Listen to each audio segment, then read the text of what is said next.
বার্তা কি বলবেন?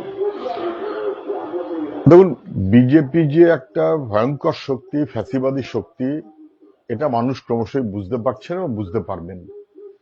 বিশেষ করে বাংলা, তার সভ্যতা, সংস্কৃতি সব মিলিয়ে বিজেপিকে রুখতে হবে, এটা নিয়ে কোনো সন্দেহ নেই। বামপন্থী শক্তি মানুষকে সঙ্গে নিয়েই সে কাজ করবে, সমস্ত মানুষকে সে দায়িত্ব পালন করতে হবে, এটা নিয়ে কোনো সন্দেহ নেই। কিন্তু মমতা ব্যানার্জি কি বলেছেন আমি ঠিক মানে বুঝলাম না। উনি এখনো বিরোধী হলেন কি হলেন না, পদত্যাগ করলেন করলেন না, নানাবিধ প্রশ্ন। কিন্তু মমতা ব্যানার্জির কি সেই ক্রেডিবিলিটি আছে? ওনার কথা সবাই আসবেই বা কেন? ওনার গোটা বাহিনী তো এখন বিজেপি হয়ে গেল। ওনার আমলেই তো বিজেপি ক্রমশ ক্রমশ শাখা বাড়িয়েছে।